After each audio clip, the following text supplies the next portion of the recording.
আংশিক শ্রুত হয়েছিল যে এই বেঞ্চের একজন মাননীয় বিচারপতি হঠাৎ করে অসুস্থ হয়ে পড়েন।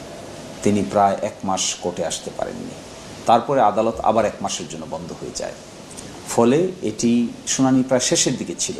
আমরা আশা করেছিলাম যে ভ্যাকেশনের আগেই জামাতের নিবন্ধন মামলাটি শেষ হয়ে যাবে, কিন্তু হঠাৎ করে অসুস্থ হয়ে যাওয়ার কারণে শেষ করা যায়নি। তো যেহেতু কোর্ট খুলছে, আশা করি কোর্ট খোলার পরে দ্রুতই নিবন্ধন মামলাটি নিষ্পত্তি হয়ে যাবে। আমরা আংশিক শুনানি করে যতটুকু আমরা বুঝতে পেরেছি, যে কারণে জামাতের রেজিস্ট্রেশনকে বাতিল করেছে হাইকোর্ট, এই কারণগুলো উচ্চ আদালতে যখন আমরা উপস্থাপন করেছি, তখন উচ্চ আদালত আমাদের যুক্তিগুলো অত্যন্ত সিনসিয়ারলি এবং যুক্তিযুক্ত মনে করছেন বলে আমাদের কাছে মনে হয়েছে। ফলে যে নিবন্ধন মামলায় জামাতের রেজিস্ট্রেশন বাতিল যে করেছে, সেটাও কিন্তু সকল বিচারক একমত হয়ে করতে পারেনি। 2 জন একদিকে বলেছেন, 1 জন আরেকদিকে বলেছেন। তো সেই জন্যই এই মোকদ্দমায় আমরা ভালো রেজাল্ট পাবো, প্রত্যাশিত রেজাল্ট পাবো বলে আমি মনে করি। যদিও একটু বিলম্ব হচ্ছে, অসন্তুষ্টি হতে পারে। জামাতের রেজিস্ট্রেশন মামলায় দেশে বিদেশে জামাতের কর্মী, সাথী, সমর্থক কোটি কোটি মানুষ আছেন।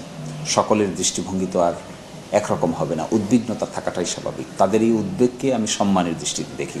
তাদের এই উদ্বেগকে আমি মনে করি সিনসিয়ার উদ্বেগ। তারপরেও আইনি প্রক্রিয়াটা সম্পন্ন করে প্রপার সিস্টেমে জামাত যখন তার রেজিস্ট্রেশন ফিরে পাবে, আমি আশা করি সকলেরই হতাশা দূর হবে, সকলেই খুশি হবেন। জামাতের এই রেজিস্ট্রেশনের সাথে একটি কথা অনেকের মধ্যেই কাজ করে, কনফিউশন, যে প্রতীক পাবে কিনা। একটি হলো রেজিস্ট্রেশন পাবে কিনা, আর একটি দাঁড়িপাল্লা প্রতীক পাবে কিনা। আমরা এরকম আইনি উদ্যোগ নিচ্ছি যে আইনি উদ্যোগের কারণে প্রতীকও পাওয়া যাবে, একই সাথে রেজিস্ট্রেশনে পাওয়া যাবে ইনশাআল্লাহ। লিভ গ্রান্ট হয়েছিল, আপনারা জানেন। তো লিভ আদেশ স্বাক্ষর হয়েছে। আগামী 20 তারিখের মধ্যেই আমরা আশা করছি, রবিবারের মধ্যেই সমস্ত আপিলের যত ফর্মালিটি আছে, প্রশাসনিক ফর্মালিটি, তা সব শেষ হয়ে যাবে।